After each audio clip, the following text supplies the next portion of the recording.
Hi, we are in Microsoft Austria today in the Viennese office with one of our ISV partners working locally in the market and also across Europe. And in North America, I'm here with Rainer Stropek, who is the CEO, co-founder, and developer at a company called Software Architects. So, welcome, Rainer. Hi, Chris. Good to see you. Thanks for inviting me. My pleasure. Thanks for joining us. Tell me a little bit about your company and what you do with a product called Cockpit. The company Software Architects is in fact my fourth venture. I founded it together with my colleague Karen Huber, and we have done some consulting companies in the past. And what was really a big challenge in the IT consulting space when running a company with, let's say, some dozens of employees is time tracking. We always had the feeling that we were losing money just because we were so busy doing a great job for the customer that we simply forget to write down our billable hours. And in fact, if you make your living by selling your time, that's a really important issue for us. And therefore, we took a look at the market of time tracking products, and in fact we found out that there are a lot of products out there, quite simple ones, Excel-based, Access-based, HTML-based, things like that. But you know what? These products do not really change the fundamental problem. They are just different ways of writing down your time manually. It's just replacing pen and paper by, I don't know, an Excel sheet or an HTML table, and that's not a real innovation. So I wanted to ask you about that. What did you think was missing? What did you think the opportunity was now with some of the platforms we have, the technologies, web services? I mean, what did you see as the opportunity? How did you want to change? Because like you say, there are a lot of products that do this on the market. People have ingrained habits, the way they do things. So what was it that you saw? Two things. The opportunity that we have seen is, on the one hand, devices, on the other hand, the cloud. I mean, there are studies on the market that show clearly that in a typical knowledge working environment, approximately 40% of the time is either not or wrongly recorded on the projects that the knowledge workers are working on. 40%. It's a lot. It's really a lot. And we have more than 300 million knowledge workers in Europe. Imagine the number of hours that are not recorded and the amount of money that is lost just because we don't find the time to record it. And what we see is, why isn't it possible to have a kind of electronic virtual assistant sitting on your shoulder, watching what you are doing, watching, for instance, the electronic footsteps that you leave on your phone, on your laptop, on your upcoming Windows 8 tablets and things like that. Bring that all together, do some intelligent processing of this, we call it signal material, and at the end of the week, day, month, I don't know, show you exactly what you have done. So you can remember what you have done and can create your time bookings even days or weeks later very accurately. And that's an important point because, as I said, that's money you are losing if you are not recording that correctly. So if I understand correctly, the thing that you're doing that's savvy and that's different is really making the software smarter, tracking the things you're doing for you, keeping track of these things, showing it to you, and doing really the hard work of all the things we used to do, writing by hand, remembering things, maybe spending our work time on different pieces, so some, like you mentioned, some on the phone, some on the laptop, and finding a way to actually have the software be smart enough to track all of these devices together, show it back to you, and then really do some better tracking, some better analysis of it. But it's more than that, right? I mean, what are we talking about in terms of money, I mean, in terms of revenue for these kinds of customers? When we came up with the idea of Time Cockpit and this idea of signal trackers and, of course, the cloud for bringing all these devices and the team members together, we were thinking about how can we deliver this innovation to our customers. And there it was absolutely clear that we want to go for this software as a service idea. We wanted to make a service where the customer visits our website, he enters an email address, and he can start using even a complex infrastructure with multiple users working from different places with a lot of different devices immediately. The customer doesn't have to buy additional hardware, servers, software, something like this. Just go on the website, enter your email address and try it for 30 days. And then, if you like it, use it and pay per day. We charge only 20 € per day per user. That's it. If you just want to use it for 14 days, use it for 14 days. If you want to use it for a single user, use it for a single user. If you have 100 users, well, we will welcome you. But it's always simple and always the same, and people love it because of its simplicity. Keep it simple. That's our mantra in this area. Yeah, I think that's a great mantra. And I look at a lot of products that are available on the market today, and they get very complicated in terms of how to sign up and how to use and how to track and how to pay. Tell me a little bit about the Microsoft technologies that you're using, because there are quite a few different pieces that you use and things you integrate. So tell us a little bit about that. We started with the basic idea in mind that we want to be a cloud-based software as a service offering, but we didn't want to be a very, very thin client, cloud-based software as a service environment. We wanted to go for this Outlook model, where you have an offline-enabled client. Offline work is very important for our customers because they are sitting in the train, they're sitting on the plane, they are abroad, they have problems with roaming on their mobile phones and things like that. But we want them to have Time Cockpit always on their side, on their devices. So we use a lot of the great Windows full client technologies like WPF, upcoming Metro style apps, doing some Silverlight and things like that. And then in the background, we intelligently synchronize this stuff into the cloud, into Windows Azure. So Windows Azure is, let's say, the broker in the middle that cares for distributing the data from your device to your central company, where, let's say, a back office team is doing some invoicing and billing work. So the cloud is, Windows Azure is the glue that brings everything together, and then we use the full client technology of Microsoft Windows to really enable offline capabilities and things like that. Cool. So I remember we talked a little bit about how Software Architects uses Azure as part of the Time Cockpit offering, and we had a really interesting discussion about pricing models and figuring out how to charge for it. And that was a hard thing. All the pain you went through. But then you came down with a simple model. What was the thing that convinced you about that? Many startups and even longer existing companies are not aware of the amount of time and effort it needs to build a complex system for rating, billing, and payment. The product owners often have very smart ideas about all the different pricing models, but they forget that it's hard to implement.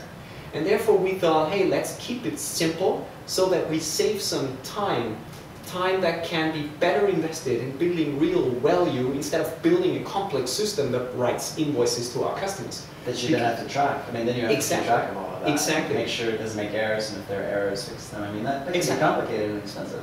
Absolutely. So our vision is to make it very, very simple and invest the money and the time that we have saved there into our product to produce value for our end customers. That's the basic idea, and that's why we came up with this very, very simple and straightforward pricing and billing model. Okay, brilliant. Why don't we have a look at it and take a look at the time? Oh, we can take a look at it. I've already started the client here, and let me turn on the screen a little bit. What you see here is real data. It's a real day of my personal life. It is Friday, April the 20th, and Kristen, if I ask you, last Friday, if you have to, I don't know if you have to track your time, but if you would have to track your time, could you tell me exactly what you did on Friday? Exactly, if you haven't written down anything. I mean, it would be hard, wouldn't it? It would be tough. Yeah. It would really be tough. I think so. And in one case, I'm pretty good at keeping track of my calendar. I mean, I'm very good at checking my time and overlapping and make sure, even adjusting it after so that I can see categorizing and things like that. Absolutely. So it's probably not bad, right? This is a very important point because the calendar and Outlook general is a very important signal source for us. If you have a very strictly written down calendar, we show the calendar and you can just use a double click and convert an appointment from Outlook into a time tracking, into a timesheet. Just add things like the project, the task, or the customer, and things like that, and you're done. It will take me, I don't know, 2 clicks and some words and you're done. That's an important point for us. But if you take a look at this day, I have no idea. And I've chosen this day because I have no idea what I've done here. I have no Outlook appointment. It was a day in the office, and what did I do the whole day? And if I take a look at this, on the right upper side, the system tells me which application I used. And you see on this day, please note that the red parts on the left shows me exactly, it highlights when I click, and it tells me I spent nearly the whole day in Microsoft Outlook. And I even have, if you take a look here, I have my emails shown here, and I see, hey, this day was a typical administrative day. I just used the whole day in Microsoft Outlook. So what this shows you is, on the one hand, Time Cockpit is really something for time tracking, but it's also something for time management. Because this tells me, hey, I have a full day only dedicated for administrative work. But something important I see here. I see here one email with the name of one of our customers here inside. So I can click on this email, and the system tells me, let's say, I spent 31 minutes on this email. And now, let's go for this email. I know emails like that. I know half-hour emails. Those are tough emails. Exactly. And I can take a look at the email. This is my real data, so I don't open the email because it's just an email. But I can double-click on this email, and I can read it, and I can say, oh, this was the concept I was working on. I mean, this is half an hour billable time. Okay, I spent it in Outlook, but this is really something where I created value for a customer, and I can charge this half an hour. It's absolutely okay. Or take a look at this one. On Sunday. I've done some work on Sunday, it seems. So let's take a look at what I did here. And again, the system tells me here that I worked for a certain customer. If I click on this stuff, it tells me, okay, between 1 p.m. and 4 p.m. I was working on this project. And you see here, I can zoom in and zoom out. We do some word analysis. Exactly, we call this the tag cloud. And we also do some geolocation. For instance, here I see my wireless LAN at home. If I click on this one, I see immediately that in the afternoon I spent 1 hour home working at home, doing some work. And if I take a look at the window titles up here, it tells me, okay, in this case, I did some work on my private photos, so I cannot create a timesheet for this. Sure. But the system immediately tells me what I'm doing, and now I can charge exactly the time that I spent on it. But one thing is very important for me. We spent a lot of effort for privacy, because a lot of people are afraid of being monitored by a system like this. So we spent a lot of time integrating, for instance, functionalities like encryption and things like that. We only store, from the signal perspective, only encrypted data in the cloud, and we don't put the encryption keys or decryption keys in the cloud. So no one in our side and no one of Microsoft is able to take a look at this data, because it's everything encrypted, and this is a very important. That's we are talking about client data, and that's important that companies keep that confidential and secure. And at the end of the day, I have, let's take a week that is fully booked, for instance. Let's take this one, and this is a typical week of mine. You see, some items are blue, some items are red, so some are able to be charged to a customer, some are just administrative work. So I have my time bookings. I can do some nice things like drag and drop, for instance. Let's drag it. I don't know. Oh, this is a booking that was already being charged, so it's locked. I can just drag and drop, and this is the power of the full client. You can very hardly do things like that on the web in a simple web form. We spent a lot of time incorporating this smart client technologies to make it very easy to use it. And even if it comes down to, I don't know, some tabular data, for instance, take a look, I don't know, at the user's master data, and now we do this hyperlink stuff where you can just click on it. So we have a full client that feels like a web application. But in this case, I'm here in the Microsoft Office. I don't have internet access. But so you can still run analysis. You can still look at the data. Absolutely. I just work offline, and when I get internet access again, the system will automatically be synced with the cloud, and then with my back office, and they can do the billing and things like that. So Time Cockpit is really taking advantage of the whole platform. What's possible on the client, what's possible in the cloud. Yeah. You have some ideas maybe for Windows 8 and the Metro interface? You think there's some interesting opportunities there for Time Cockpit? Absolutely. If you take a look at the graphical design of the latest version of Time Cockpit, we already did some first step to the Metro design language. It's not a Metro style app for Windows 8 already, because Windows 8 is not there. We have some prototypes in our office, but it's not there already. but we try to get our users used to this design language of the Metro style. And therefore, we are simplifying the user interface, making this idea of fast and fluid be part of our applications and things like that. So Metro style apps is a very important strategic goal for us going forward. Brilliant. And now, I know a little bit about software architects. I participated in our BizSpark program, which is a program that we have for startup companies that build their technology, build their products on the Microsoft platform. Was that a successful program for you? Did you get a lot of value out of it? Oh yes, absolutely. I mean, we are two persons founding this company, and you can imagine that a complex system like this means a lot of effort, money and time. And the BizSpark product enabled us, it gave us access to latest technologies of Microsoft for 3 years for nearly no investment, no monetary investment, just by promising or showing that we are really going forward to use all the Microsoft technology stack. Microsoft provided us with Visual Studio licenses, Team Foundation Server, free Azure resources and things like that for a period of 3 years inside the BizSpark product.